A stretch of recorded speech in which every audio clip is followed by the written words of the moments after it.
My mother stood up at my college graduation and called me a lazy disappointment in front of everyone. I walked off that stage and vowed never to speak to her again. 3 years later, she called begging for help. What I said next changed everything. Before we start, let us know in the comments where you're watching from. Don't forget to like, share, and subscribe for more powerful stories. My name is Sarah Mitchell, and for 25 years, I wore my heart on my sleeve and my hope like armor. I was the girl who believed in second chances, who saw the good in people even when they showed me their worst. Friends called me naive. My therapist would later call it trauma bonding. But back then, I just called it love. I grew up in a small town in Ohio where everyone knew everyone, and your family reputation meant everything.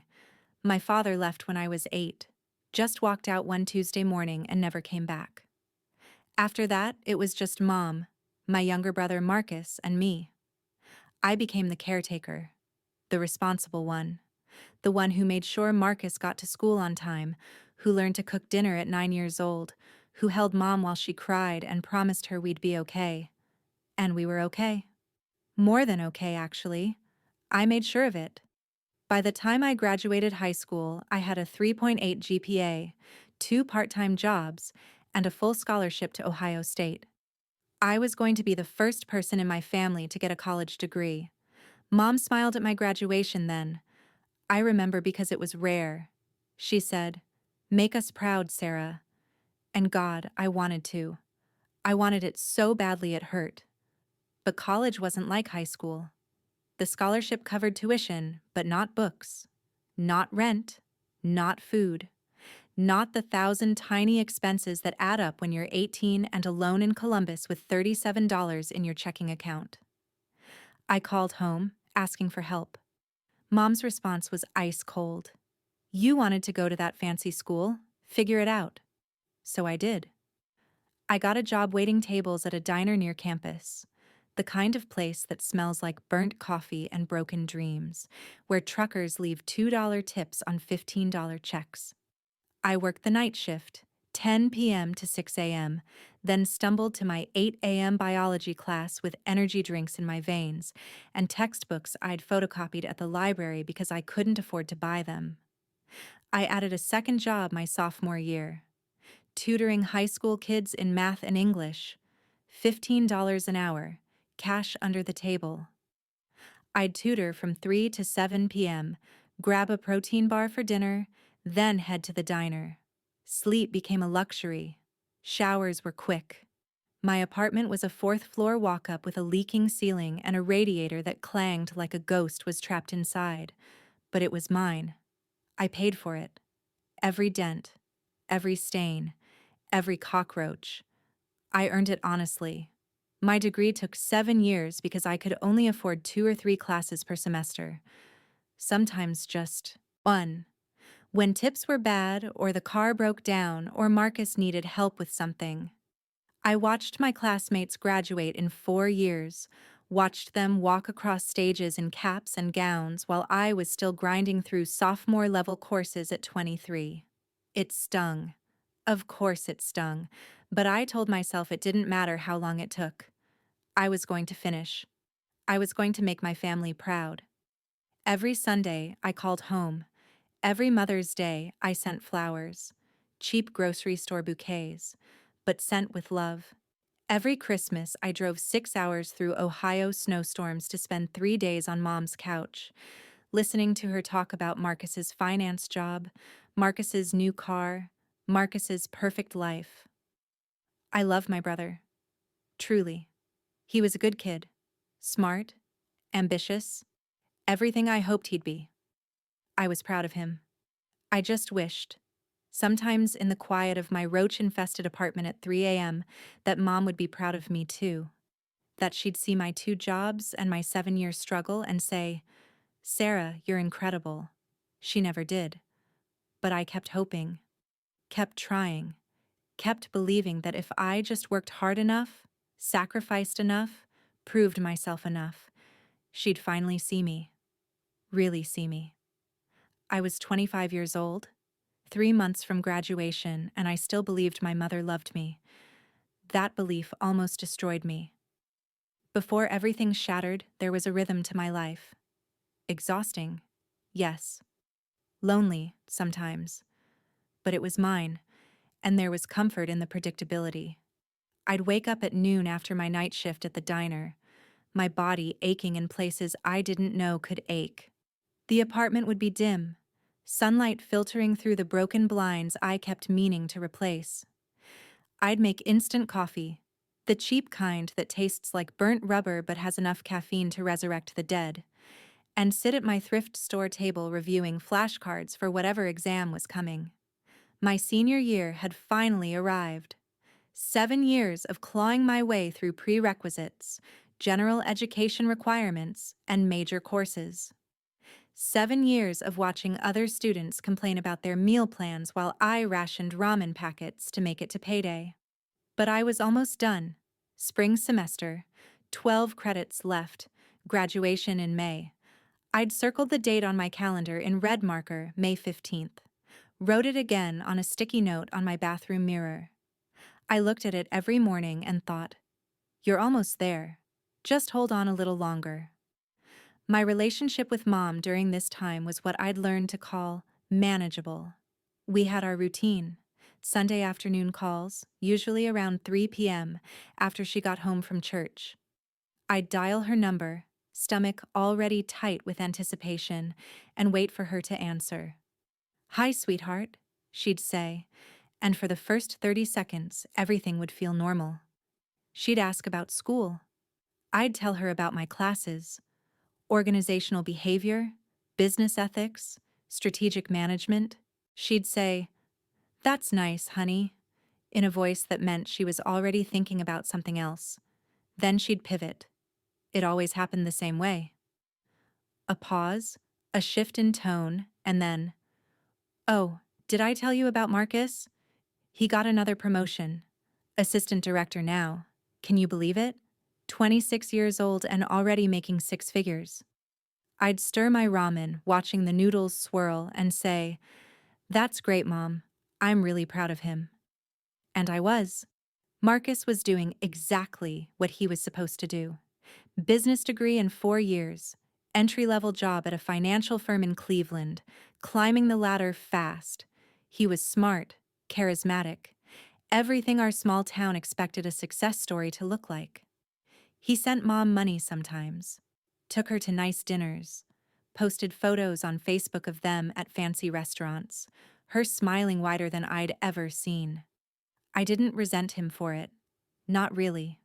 But sometimes, late at night when my feet throbbed from carrying plates and my eyes burned from studying, I'd scroll through those photos and wonder what it felt like to be the child that made your mother's face light up like that. Still, I convinced myself it was fine. Mom was just proud of Marcus. That didn't mean she wasn't proud of me, too. She just showed it differently. Some parents aren't good with words, I'd tell myself. Some parents show love through high expectations, through pushing you to be better. I'd call her in February, 3 months before graduation, bursting with news. "Mom, I got an A on my capstone project. Professor said it was one of the best he's seen in years." "That's wonderful, Sarah. Listen, I have to go. Marcus is calling on the other line. Talk soon." Click. I'd sit there, phone still pressed to my ear, listening to the dial tone. Tell myself it was fine. She was busy. It didn't mean anything. I sent her a graduation announcement in March. A formal card with my name embossed in gold letters. Sarah Elizabeth Mitchell, Bachelor of Science in Business Administration. I included a handwritten note. "I'd love for you to be there. It would mean the world to me." She texted back 2 days later. "Wouldn't miss it." 3 words. But they were enough. I read them over and over, screenshot them, showed Emily. "She's coming," I said, grinning like a child on Christmas morning. "My mom's coming to my graduation." Emily had smiled, but her eyes held something I didn't want to see. Concern, maybe? Or pity. She'd met my mom once, during a surprise visit sophomore year. Watched her criticize my apartment, my weight, my choice of major. Afterward, Emily had said carefully, "Your mom's kind of intense, huh?" I'd laughed it off. She just wants the best for me. Now, looking back, I realize Emily knew. She saw what I couldn't let myself see. That my mother's love came with conditions I could never meet. That I was setting myself up for heartbreak. But in March, with graduation 2 months away and my mother's promise sitting in my text messages, I let myself hope. I bought her a ticket, $85 I didn't have, put on a credit card I was already behind on. I picked out the seat carefully. 5th row, center. Perfect view of the stage. I pictured it constantly. Walking across that stage, hearing my name, seeing her in the audience. Maybe she'd stand up and cheer. Maybe she'd cry happy tears. Maybe for once I'd be enough. I should have known better. Hope had always been my greatest weakness. The morning of graduation arrived with the kind of perfect spring weather that feels like a promise. Sunny, 72 degrees, a light breeze carrying the scent of fresh-cut grass across campus. I woke up at 8 a.m., which felt luxurious after months of 4-hour sleep cycles. My cap and gown hung on the back of my door, still in the plastic garment bag. I'd steamed it the night before, making sure every crease was perfect. I had butterflies, the good kind, the kind that comes with excitement and relief, and the overwhelming sense that you've finally made it. 7 years of struggle, and it all came down to this one day. I took a long shower, did my makeup carefully, curled my hair. I wanted to look good. Not for me, for her. I wanted my mom to look at me and feel proud. The ceremony started at 2 p.m. Mom said she'd arrive at my apartment by 11 so we could grab lunch together before I had to be on campus by 1. I'd suggested a little cafe nearby, nothing fancy, just sandwiches and coffee. A chance to talk before the chaos of the ceremony. She'd agreed. 11 o'clock came and went. No mom. I texted her at 11:15. "Hey, you close?" No response. At 11:30 I called. Straight to voicemail. My stomach started doing uncomfortable flips, the bad kind of butterflies. I told myself traffic was probably bad. She was driving from 2 hours away. Roads could be unpredictable. It was fine. Everything was fine. By noon, I was pacing my apartment, checking my phone every 30 seconds. I texted Marcus. "Have you heard from Mom? She was supposed to be here an hour ago." He responded immediately. "She left the house at 8:30. Should have been there by 10:30. Try calling again?" I did. Voicemail again. At 12:45, I had to leave for campus. My hands were shaking as I grabbed my cap and gown. I kept telling myself she'd meet me there. She had her ticket. She knew where to go. Maybe she'd just decided to drive straight to the venue instead of stopping at my apartment. That made sense, right? She was cutting it close, but she'd make it. I arrived at the auditorium at 1:15 p.m. The parking lot was packed with families. Parents with cameras, siblings holding balloons, grandparents moving slowly toward the entrance. Everyone looked happy, excited. I scanned the crowd for my mother's car. Didn't see it. Inside, the staging area was controlled chaos. 400 graduates milling around in identical black gowns, trying to find their places in the alphabetical lineup. Emily found me near the M section. She looked beautiful, her smile enormous. "Can you believe we're actually doing this?" she squealed, hugging me tight. I hugged her back, but my eyes were on my phone.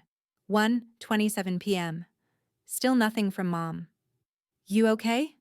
Emily pulled back, studying my face. "Yeah, just... my mom's running late. Have you seen her?" Emily's smile faltered. "I'm sure she'll be here. It's a madhouse out there." At 1:45 p.m., my phone finally buzzed. Relief flooded through me so intensely I felt dizzy. "Mom, I'm here." That was it. 2 words. No apology for being late, no explanation, no sorry, sweetheart, or can't wait to see you walk. Just, I'm here. Something cold settled in my chest. I tried to shake it off. She made it. That's what mattered. She drove 2 hours to be here. Stop being ungrateful, Sarah. But when the graduates were directed to line up for the processional, when I adjusted my cap one final time and took a deep breath, that cold feeling wouldn't leave. I filed into the auditorium with my classmates, the traditional graduation march playing, hundreds of families rising to their feet to applaud. I spotted my mom almost immediately. 5th row, center, exactly where I'd put her. She was wearing sunglasses. Inside, dark, oversized ones that covered half her face. My stomach dropped. She was scrolling through her phone, not looking at the processional, not watching the graduates file in, just staring at her screen, thumb moving mechanically. Around her, parents were wiping tears, recording videos, waving at their kids. My mother looked like she was sitting in a DMV waiting room. I told myself the sunglasses were because she'd been crying. Happy tears. She was just emotional and didn't want anyone to see. The phone? She was probably texting Marcus, telling him how proud she was. That made sense. That had to be it. But my hands, hidden in the sleeves of my gown, were trembling. And not from excitement anymore. I forced myself to look away from her. Forced my breathing to steady as I found my assigned seat in the graduate section, 3 rows from the front. The auditorium was packed. Easily 2,000 people filling every seat, standing along the back walls, craning to see. The air buzzed with anticipation, camera flashes going off like small fireworks, proud voices calling out names. "Sarah," Emily hissed from 2 seats over. "We made it." I smiled at her. A real smile, because Emily deserved that.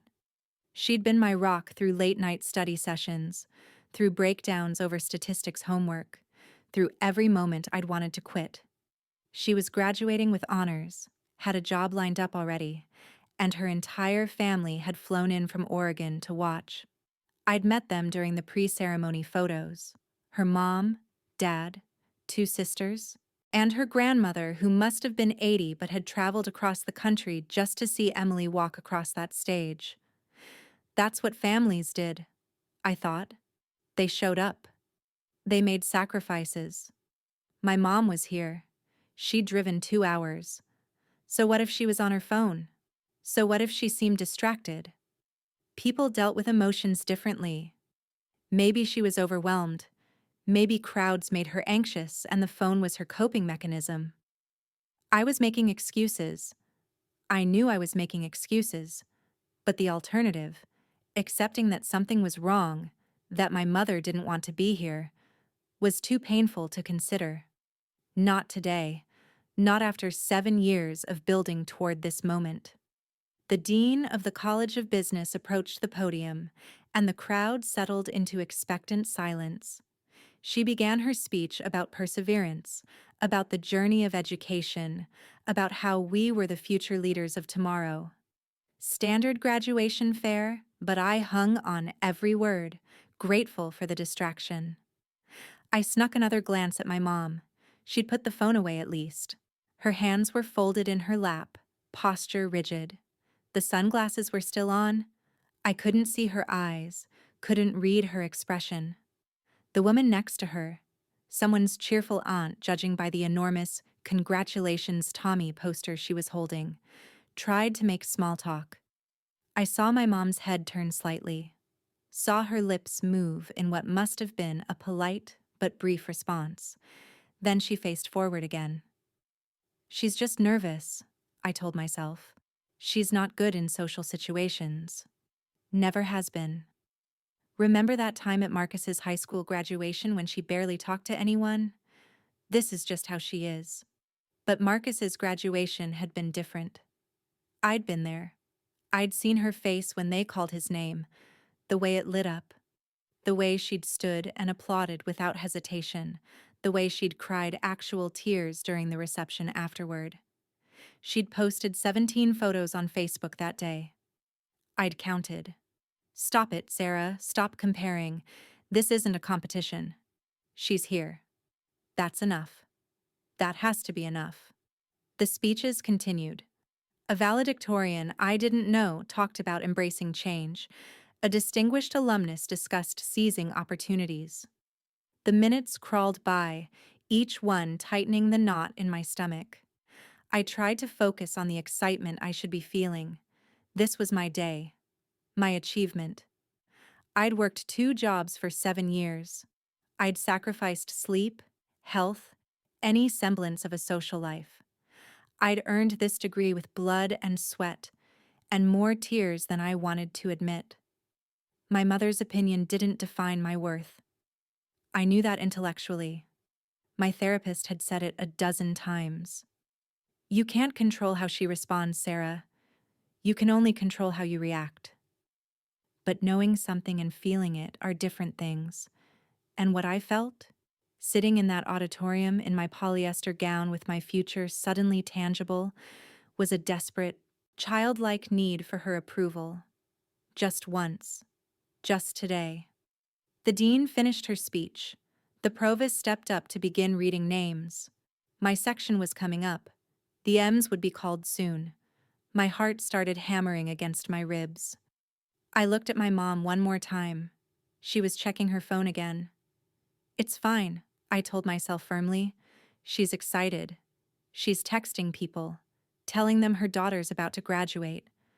That's all this is. I almost believed it. The name-calling began with the A's. Each graduate's moment was brief but significant. 15 seconds of glory as they crossed the stage, shook hands with the dean, and received their diploma cover. The actual diplomas would come in the mail, but that didn't matter. What mattered was the walk, the applause, the recognition. Jennifer Ackerman, Bachelor of Science in Marketing. Applause. Cameras flashing. Someone in the back screaming, "That's my baby!" Laughter rippling through the crowd. David Alvarez, Bachelor of Science in Finance. More applause. His whole family standing up, a little boy waving a homemade sign that said, "My brother is smart." It went on like that, name after name, each one accompanied by cheers and celebration. I watched families react to their graduates, the tears, the pride, the pure joy radiating from the audience. This was what I'd imagined. This was what graduation was supposed to feel like. The B's became C's, then D's. We were getting closer. My hands were sweating inside my sleeves. I wiped them on my gown, adjusted my cap for the 100th time. Emily caught my eye and gave me a thumbs up, mouthing, "You got this." When they reached the H's, I couldn't help myself. I looked for my mom again.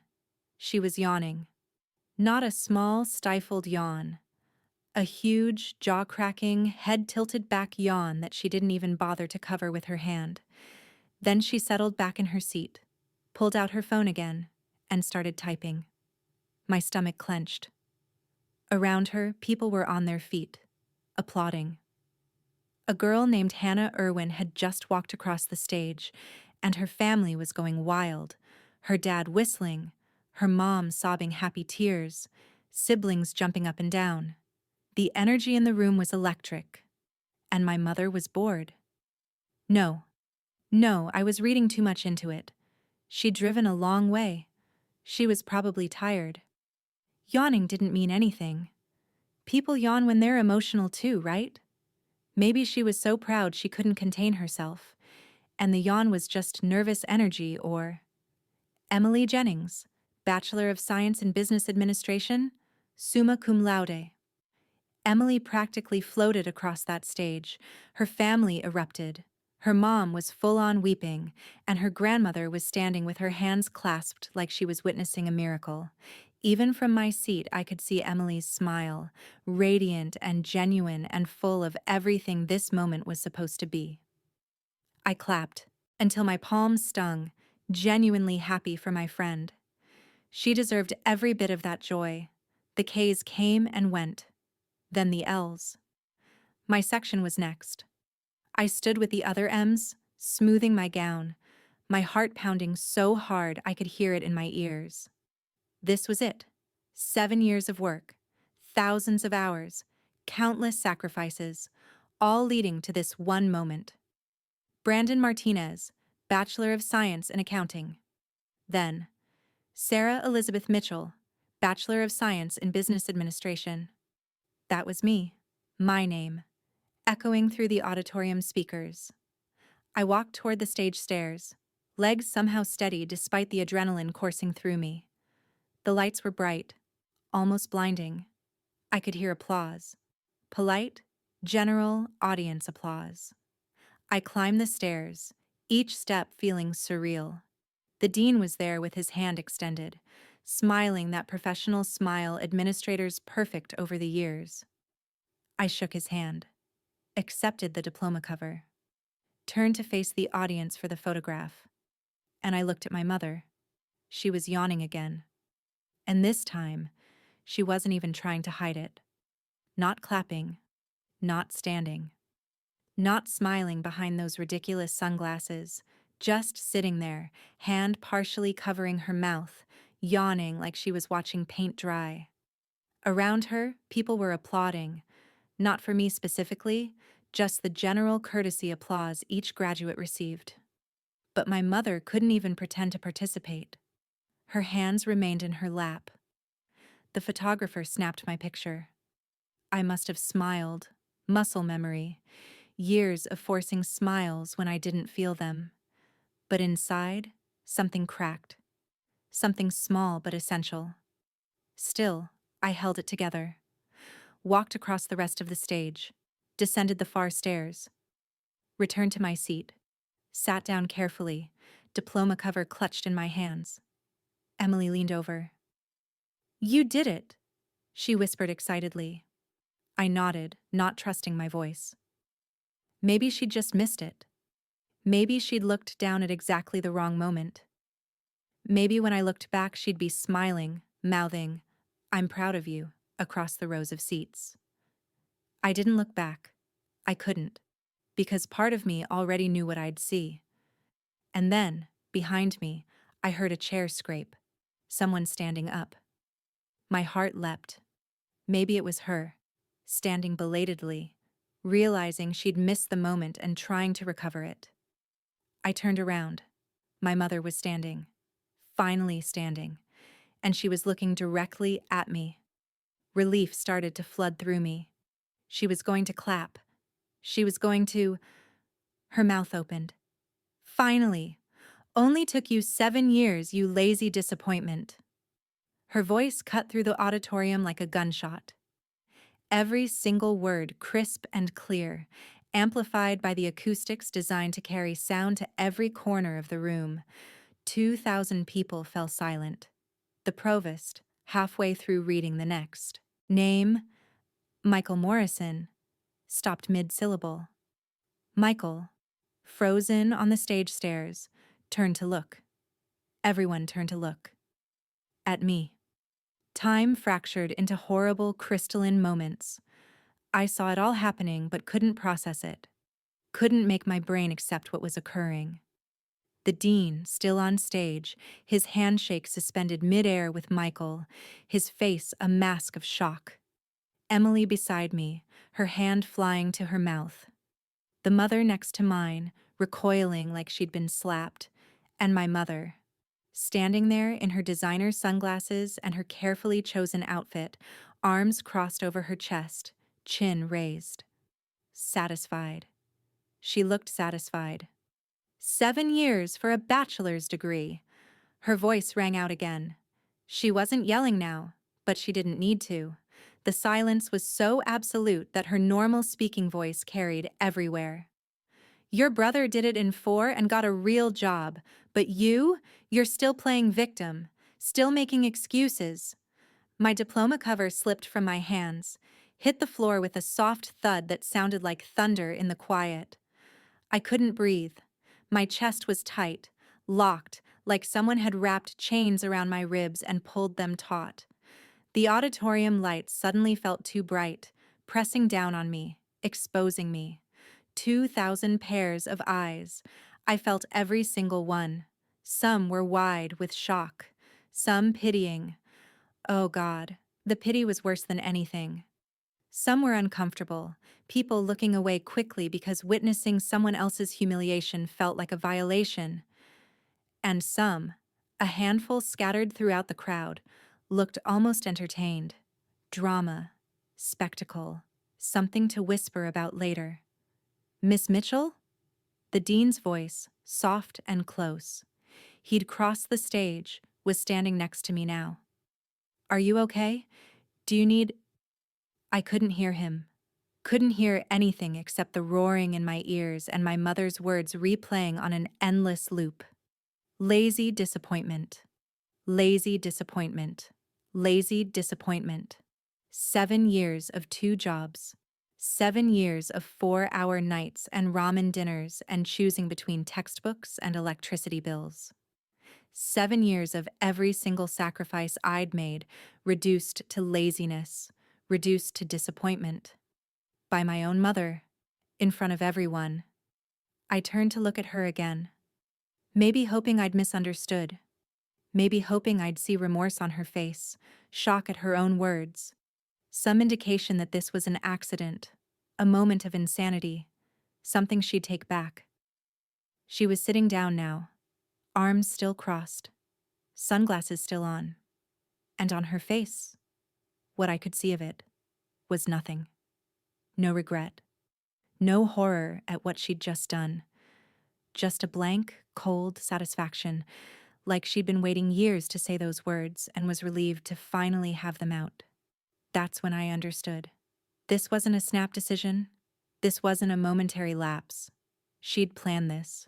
She'd driven 2 hours, sat through an hour-long ceremony, waited for my exact moment, and then destroyed it. Deliberately. My legs moved. I didn't tell them to, but they moved. I stepped past the dean, past the concerned graduate volunteers, past Emily reaching for me. I walked down the row of seats, graduates pulling their legs back to let me pass, their faces blurring together. I reached the aisle. The provost had recovered enough to keep going. Michael Morrison, Bachelor of... His voice faded as I walked. Kept walking. Past rows of families. Past the security guards by the doors who looked uncertain whether to stop me. Out into the lobby. The doors swung shut behind me, muffling the ceremony inside. The sudden quiet was disorienting. Fluorescent lights hummed overhead. A janitor mopping the floor looked up, saw my face, and quickly looked away. I kept walking. Through the lobby. Out the main entrance.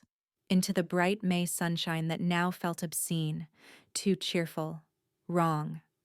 The parking lot stretched before me, full of cars belonging to families who loved their graduates enough not to destroy them. My cap fell off somewhere between the building and my car. I didn't pick it up, just kept walking, my gown billowing behind me like a black flag of surrender. I reached my beat-up Honda Civic, the one I'd driven for 7 years, the one I'd repaired myself because I couldn't afford a mechanic. My hands shook so badly it took 3 tries to get the key in the lock. I sat in the driver's seat, stared at the steering wheel. My phone was buzzing. Emily, probably, or maybe Marcus. I turned it off, started the engine. The graduation tassel I'd hung from my rearview mirror swayed gently.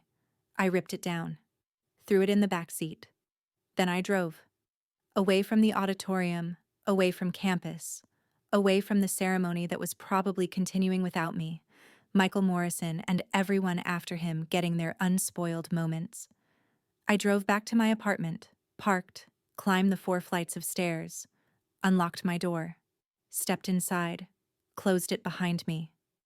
And I stood there in my graduation gown in my silent apartment, and I made myself a promise. I will never speak to her again. Not a vow made in anger, not a threat. Just a simple, clear fact. She'd had 7 years to support me, 7 years to say she was proud, 7 years to be my mother. Instead, she'd chosen the one moment that mattered most and turned it into my worst memory. I was done. For 3 weeks, I existed in a fog. I went through the motions, showering, eating, going to my shifts at the diner, but I wasn't really present. I was a ghost, haunting my own life. Emily came by constantly, bringing food I didn't eat and sitting with me in silence when I couldn't talk. She'd been there, seen it happen, and she never once said, "I told you so," even though she'd tried to warn me about my mother years ago. My phone became a graveyard of unopened messages. Texts from relatives I barely knew, all saying some version of the same thing. "Are you okay? What happened? Your mother is worried about you." That last one made me laugh, a sharp, bitter sound that scared even me. Worried. Sure. Marcus called 17 times in the first week. I didn't answer. Couldn't. He was her golden child, her success story. What could he possibly say that would make any of this better? On the 18th call, I finally picked up just to stop the ringing. "Sarah, thank God. I've been trying to reach you for—" "I'm fine, Marcus. You can tell Mom I'm alive." "That's not—" "Sarah, please. I need to talk to you, in person. Can I come to Columbus?" Something in his voice stopped me. Not pity. Not the careful concern everyone else had been using. He sounded scared. And guilty. "Why?" My voice was flat, emotionless. "Because there's something you need to know. Something I should have told you a long time ago." He drove up the next day. I watched from my apartment window as his BMW pulled into the parking lot, the car Mom loved to brag about, the one she'd helped him buy. He looked up at my building, ran a hand through his hair, and I saw it clearly. He didn't want to be here. Whatever he had to say, it was killing him. I met him at the door. We didn't hug, just stood there, my successful little brother and his disappointing older sister, the weight of everything unsaid pressing between us. "Come in," I finally said. He sat on my thrift store couch, the one with the broken spring I'd gotten used to avoiding. I took the chair across from him, arms crossed, waiting. He stared at his hands for a long moment, and when he finally looked up, his eyes were red. "Mom didn't just snap that day," he said quietly. "She planned it." The words hung in the air. I felt nothing. Or maybe I felt too much, and my brain had shut down to protect me. "What do you mean, planned it?" "She told me, a week before your graduation. She called and said—" He swallowed hard. "She said you didn't deserve to celebrate, that you'd been embarrassing the family by taking so long, that you were making yourself a victim, and someone needed to teach you a lesson." Each word was a knife, clean, precise, sinking in, deep. "I told her she was being ridiculous," Marcus continued quickly. "I said you'd worked harder than anyone I knew, that you should be proud." But she just laughed. She said, "Watch. I'm going to make sure everyone knows what a disappointment she really is." "And you didn't warn me." It wasn't a question. "I didn't think she'd actually do it." His voice cracked. "I thought she was just venting, being bitter. I never thought she'd actually stand up and—" He broke off, shaking his head. "I'm so sorry, Sarah. I should have called you. I should have told you not to invite her. I should have—" "Is that all you came to say?" He looked at me, and I saw real fear in his eyes. "No, there's more. Sarah, this is going to— God, I don't even know how to say this." "Just say it, Marcus." He took a deep breath. "Grandma's will. The one from when she died 3 years ago. Did Mom ever tell you what was in it?" My grandmother had died my sophomore year. I'd been devastated. She'd been one of the few family members who'd always been kind to me. I'd asked Mom about the will once, and she'd said Grandma had left everything to her, which made sense. It was her mother. She said Grandma left everything to her. Marcus's face crumpled. She lied. Grandma left her the house and most of her savings. Yeah. But she also left a specific bequest. $50,000. For you. To be given when you finished your bachelor's degree. The room tilted. I gripped the arms of my chair. What? There's a clause in the will. $50,000 to my granddaughter Sarah Elizabeth Mitchell, to be distributed upon completion of her bachelor's degree, to help her start her adult life without the burden of debt that I once carried. He was reciting it from memory. Mom was named as the executor. She was supposed to give it to you when you graduated. I couldn't speak. Couldn't breathe. She never told you, Marcus whispered. And Sarah, she's been holding that money for 3 years. The lawyer contacted her last month asking when you were graduating so they could process the distribution. That's when she started planning to ruin your ceremony, because she didn't want to give it to you. Where's the money now? He wouldn't meet my eyes. Some of it. She used it for my down payment. On my condo. Last year. She told me it was from her savings. I didn't know it was yours until 2 weeks ago when I was helping her with some paperwork and saw the estate documents. My brother. My baby brother. The one I'd helped raise. The one I'd tutored through algebra. The one I'd been genuinely proud of. Had been living in a home purchased with my stolen inheritance. How much did she use? 15,000. His voice was barely audible. I'm going to pay you back, Sarah. Every penny. I already talked to my bank about a loan. How much is left? She spent another 10 on a trip to Europe last fall, and around 5 on other things. There's about 20,000 left in the account. Half. She'd stolen half my inheritance, money my grandmother had specifically left to help me. Money that could have changed everything, paid off my loans, given me a safety net, let me actually breathe for the first time in 7 years. And she'd spent it. On my brother's condo and her own vacation and God knows what else. While I worked 2 jobs and ate ramen and wore shoes with holes in them. While she called me lazy. The laugh that came out of me was broken, jagged. Marcus flinched. Sarah, get out. Please let me get out. I stood, walked to the door, opened it. Now. He stood slowly, moved toward the door, paused. I'm going to make this right. I promise. I'll pay you back. And I'll testify if you need me to. I'll tell everyone what she did. I said nothing, just stared at him until he left.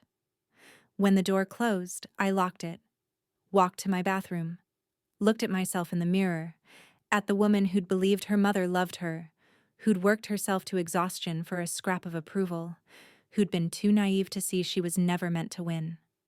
That woman was gone. And in her place was someone new. Someone who finally understood the truth. This wasn't about love. It never had been. It was about control. About keeping me small and grateful and desperate. My mother hadn't just stolen my money. She'd stolen my graduation, my dignity, my belief that family meant something. But she'd made one critical mistake. She'd left evidence. I don't remember Marcus leaving. Don't remember closing the door or walking back to my couch. But I must have, because suddenly I was sitting there in the dimness of my apartment as the afternoon light faded through my broken blinds and everything inside me that I'd been holding together for 3 weeks just shattered. The crying started quietly, a tightness in my throat, eyes burning, a single tear sliding down my cheek, then another. Then I couldn't stop. My breath came in short, desperate gasps, the kind where you can't quite catch air, where your chest heaves but nothing fills your lungs. I doubled over, arms wrapped around my stomach, and the sounds coming out of me didn't even seem human. Raw, animal sounds of grief. Not loud. That was the worst part. I wasn't screaming or wailing, Just these quiet, broken sobs that shook my entire body, that came from somewhere so deep I didn't know I had that much pain inside me. $50,000. While I wore secondhand clothes and skipped meals. While I worked myself into exhaustion and called her every Sunday like a dutiful daughter, hoping this would be the week she'd say she was proud. She'd had my future in her bank account and spent it on a vacation. The graduation was planned cruelty. But this was systematic theft. This was 3 years of looking at my struggle and choosing to let me suffer when she could have helped, when my own grandmother had made sure I wouldn't have to suffer. I thought about Grandma. Sweet, tough Grandma who'd survived the Depression, who'd worked 2 jobs her whole life, who understood what it meant to claw your way forward. She'd wanted to give me a chance she never had. A start without debt crushing me. She'd thought of me, loved me enough to make sure I'd be okay. And my mother had stolen it. The memories came in waves, each one a fresh cut. Me at 19, calling home in tears because I couldn't afford my textbooks. Mom's response, "You should have thought about that before choosing an expensive school." The money had been there, right there. Me at 22, my car breaking down, sobbing in a parking lot because I didn't know how I'd get to work. I'd had to borrow money from Emily's parents, strangers who were kinder to me than my own mother. The money had been there. Me at 23, standing in a grocery store trying to decide between buying toilet paper or enough food to last until payday.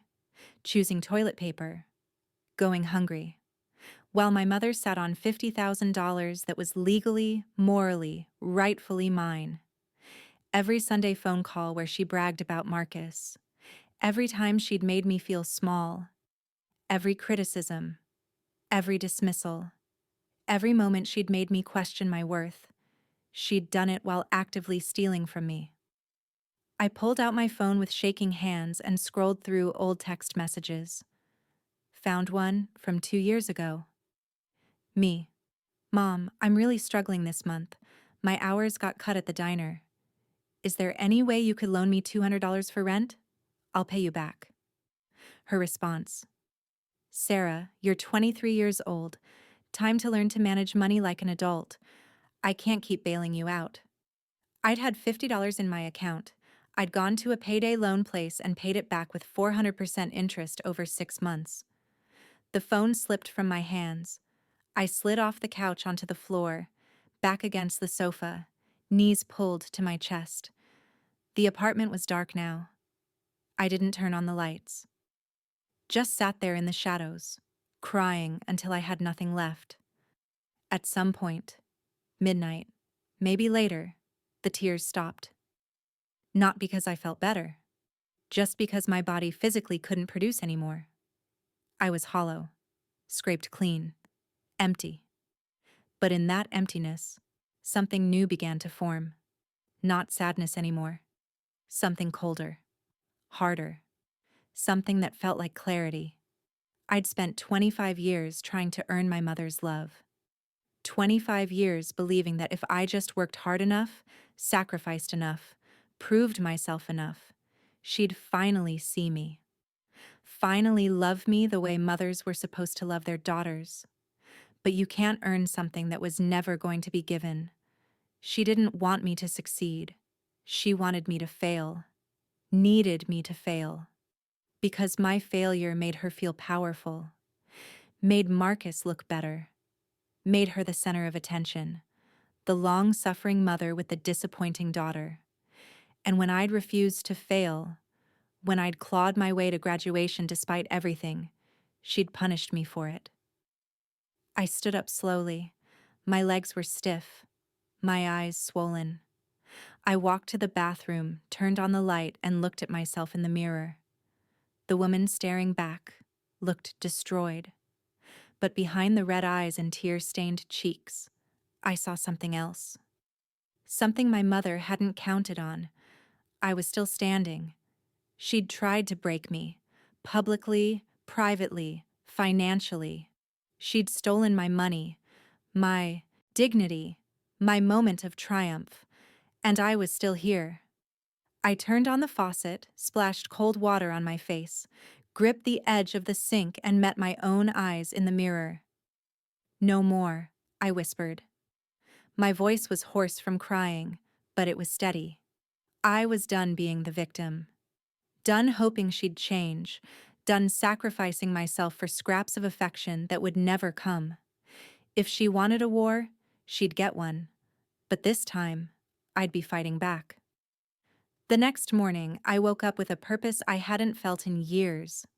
My eyes were still puffy, my head pounded from dehydration, but my mind was crystal clear. I made coffee, real coffee, not the instant garbage I usually settled for, and sat at my kitchen table with a notebook and pen. At the top of the page, I wrote, "What I know." Grandma's will specified $50,000 for me upon graduation. My mother, as executor, had withheld it. She'd spent at least half on herself and Marcus. There had to be documentation, estate records, bank transfers, legal paperwork. Paper trails didn't lie. I picked up my phone and called the one person I knew who might help. My roommate from sophomore year, Jessica, had gone to law school. We'd lost touch after she graduated, but I found her number buried in my old contacts. "Sarah? Oh my God, it's been forever. How are you?" I didn't waste time on pleasantries. "Jess, I need a lawyer. Can you recommend someone who handles estate disputes?" There was a pause. "What's going on?" I told her. Not everything. Not the graduation humiliation. Not the years of abuse. Just the facts. The will. The theft. The money that was legally mine. "Jesus, Sarah." Her voice had gone from friendly to professionally sharp. "That's executor misconduct at minimum, possibly embezzlement. You need someone good. Let me make some calls." 2 hours later, my phone rang. A woman named Patricia Chen, estate litigation attorney. She had a consultation opening that afternoon. Could I make it to her office by 3? I could. I did. Patricia's office was in a downtown high-rise, the kind of building I'd walked past 1,000 times but never entered. Everything was glass and chrome and expensive-looking art. I felt out of place in my waitress uniform. I'd come straight from my lunch shift. But Patricia didn't seem to notice or care. She was in her 50s, sharp-eyed, with silver hair pulled back in a tight bun. She listened to my story without interrupting, taking notes on a yellow legal pad. When I finished, she leaned back in her chair. "Do you have documentation? The will? Any communication about the inheritance?" "Marcus said he saw the estate documents. He's willing to testify." "Good. We'll need him. We'll also subpoena the estate records and your mother's financial statements. If she used estate funds for personal expenses, that's a clear breach of fiduciary duty." Patricia tapped her pen against her pad. "I'll be honest with you, Sarah. This is winnable. Very winnable. But it won't be easy. Your mother will fight back. It'll get ugly." I thought about the graduation.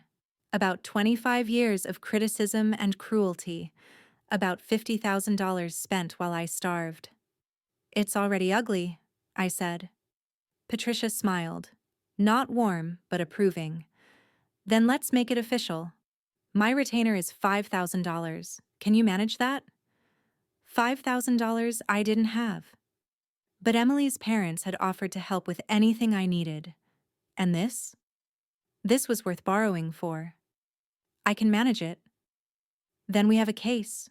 She extended her hand. "Let's get you what you're owed." I shook her hand, and for the first time in 3 weeks, I felt something other than pain.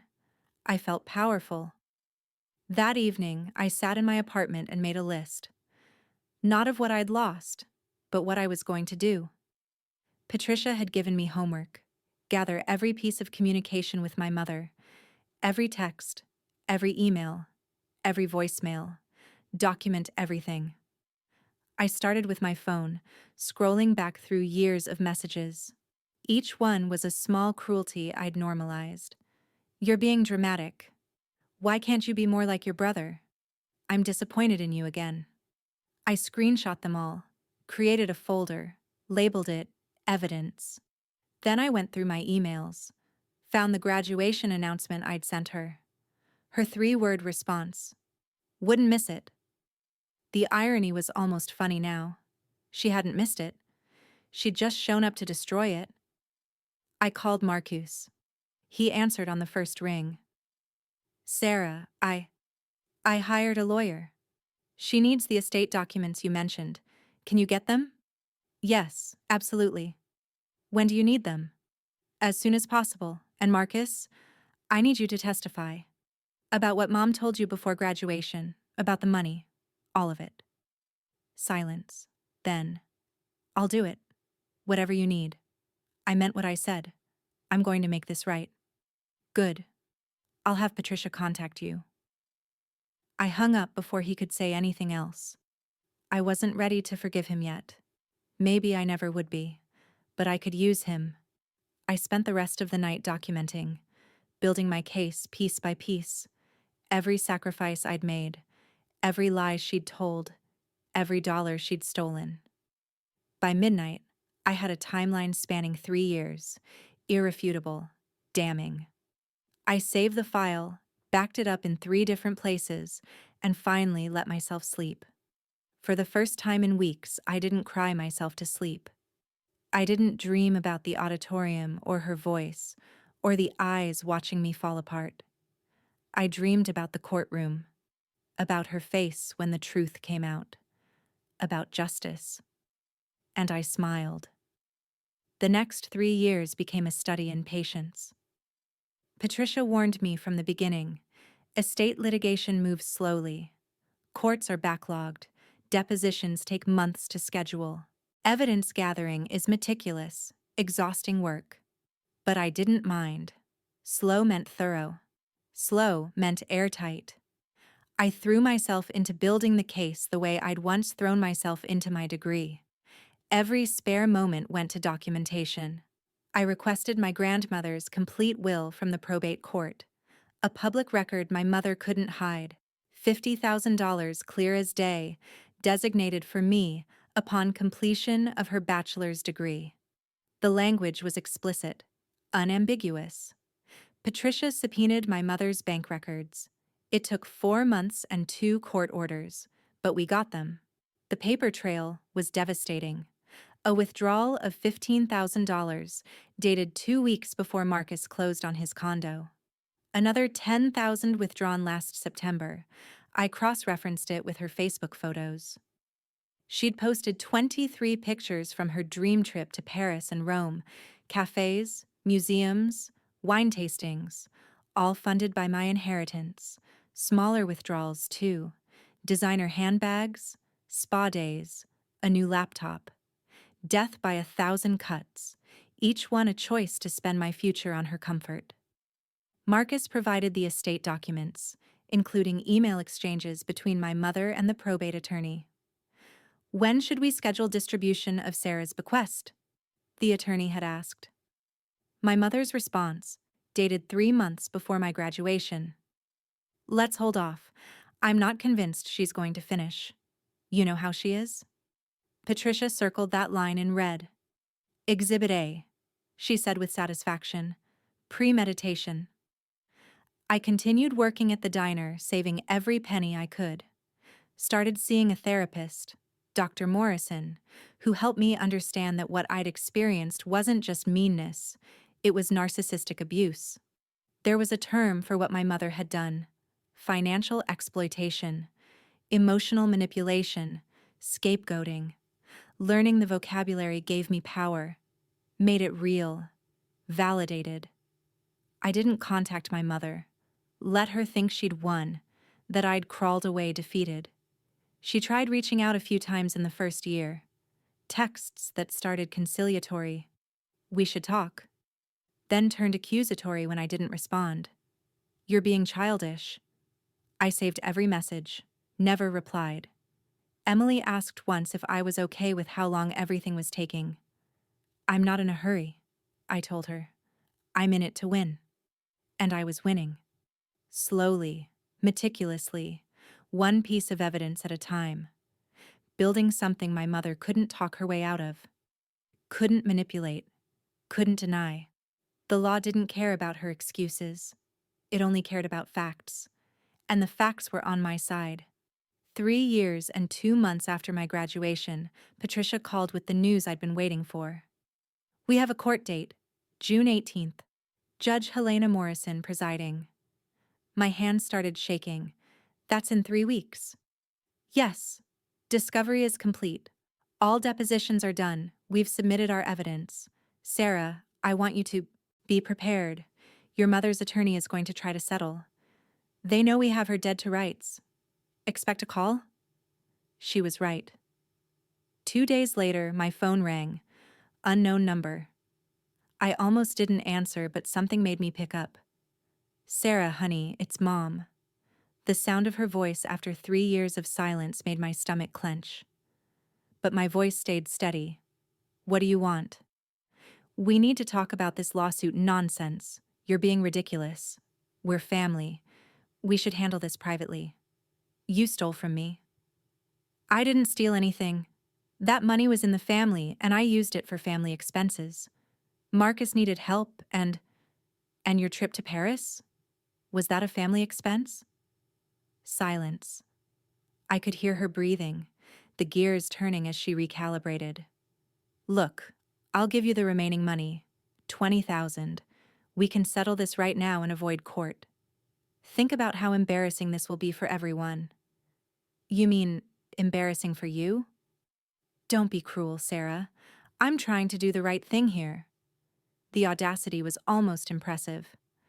The right thing would have been giving me my inheritance 3 years ago.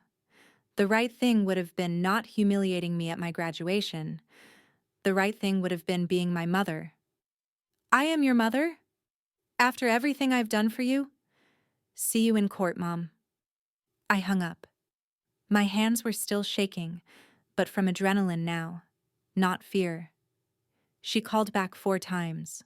I didn't answer. Her lawyer called Patricia with settlement offers. 25,000, then 30, then 35. Each one an admission of guilt. Patricia rejected them all. We're going to trial, she told me. And Sarah? Your mother just filed a counterclaim. She's alleging you abandoned her during a health crisis and caused her emotional distress. I laughed. Actually laughed. What health crisis? Apparently, she had some medical issues last year. Minor, from what I can tell. But she's claiming you ignored her calls for help. I ignored her because she destroyed my life. I know. And the judge will know too. This counterclaim is desperation. She knows she's losing. Patricia paused. Are you ready for this? For seeing her in court? For everything becoming public? I thought about the graduation, the auditorium, everyone watching my humiliation. Let them watch, I said. This time, I'm the one telling the story. The courtroom was smaller than I expected. Fluorescent lights, worn wooden benches, a judge's bench that looked like it had witnessed 1,000 broken families. I arrived 30 minutes early with Patricia, dressed in a simple navy suit Emily had helped me pick out. Professional. Dignified. Everything my mother said I'd never be. She walked in 15 minutes later with her attorney, a tired-looking man in an ill-fitting suit who kept checking his watch. Mom had dressed for sympathy. Pale blue cardigan, minimal makeup, her hair styled to look softer. She'd lost weight, looked frailer, playing the victim. Our eyes met across the courtroom. She looked away first. All rise. The Honorable Judge Helena Morrison presiding. The judge was a black woman in her 60s with sharp eyes and no-nonsense energy. She reviewed the case file briefly, then looked up. This is a petition to compel distribution of estate assets and recover misappropriated funds, correct? Yes, Your Honor, Patricia said, standing. And a counterclaim for emotional distress and elder abandonment? My mother's attorney stood. Yes, Your Honor.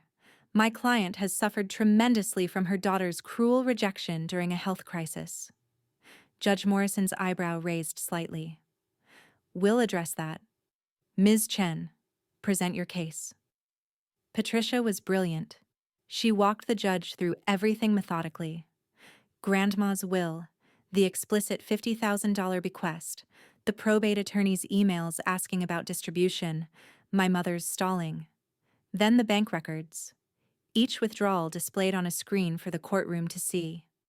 $15,000 to Marcus Mitchell's account, March 2022. $10,000 withdrawn September 2022, corresponding with the defendant's European vacation, evidenced by these social media posts. The photos appeared on screen. My mother in front of the Eiffel Tower, holding wine in a Roman cafe, smiling wider than she ever smiled at my graduation. Objection!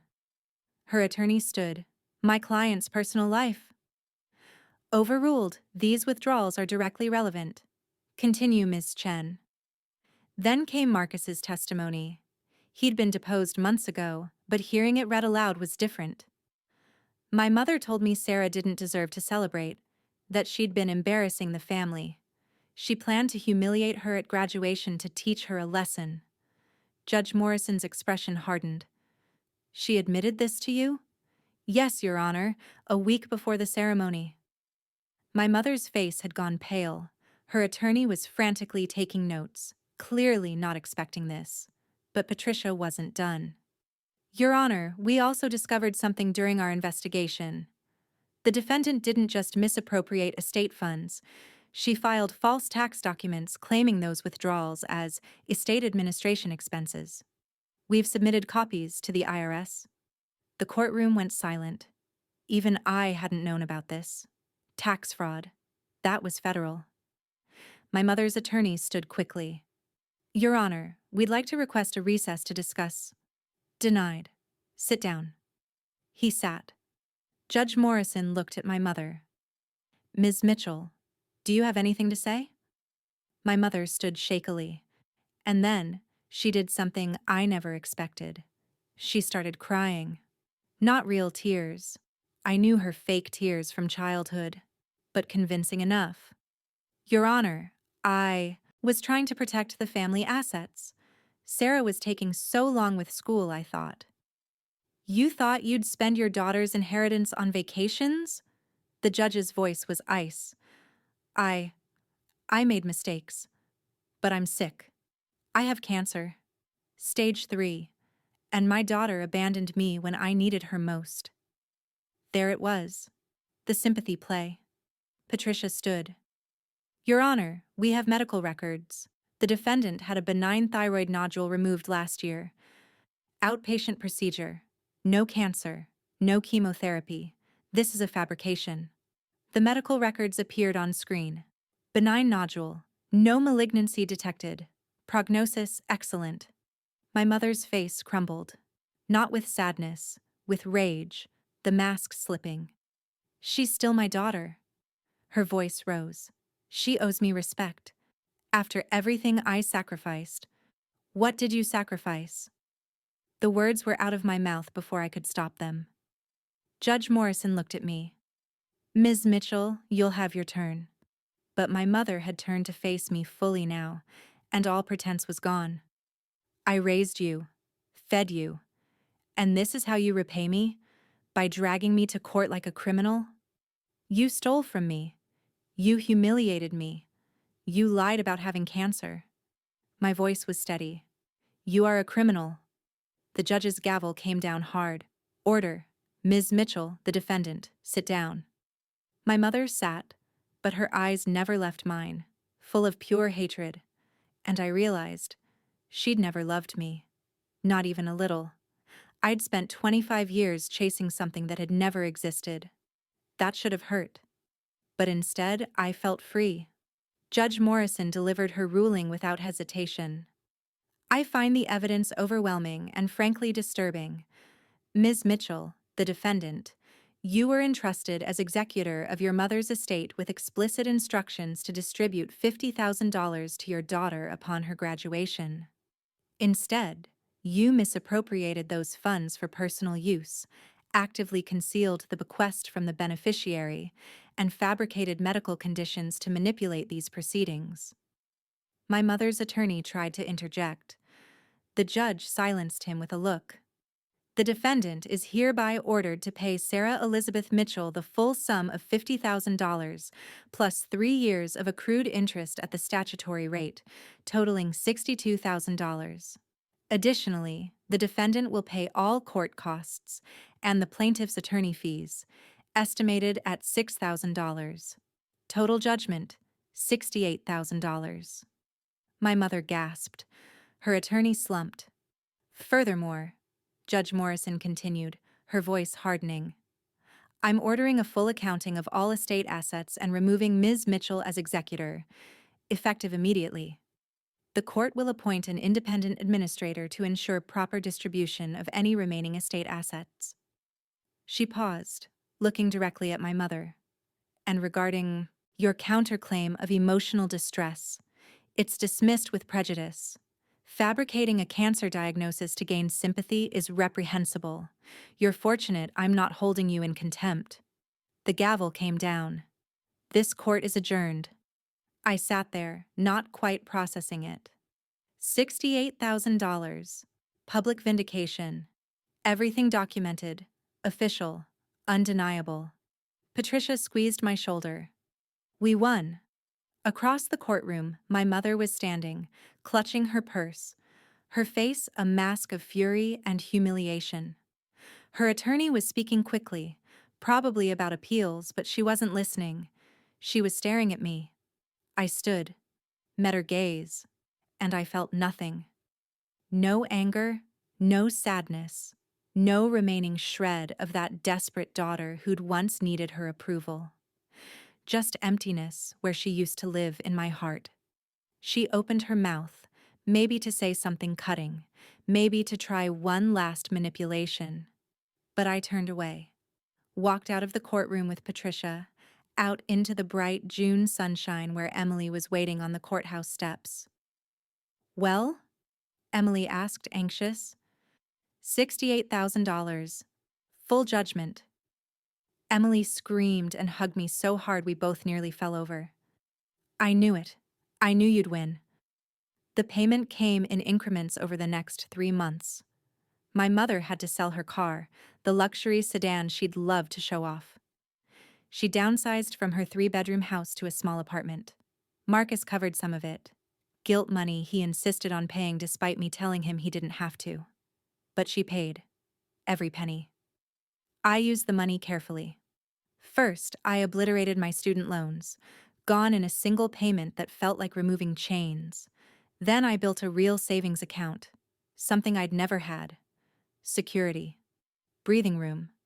The freedom to say no to shifts that destroyed my body.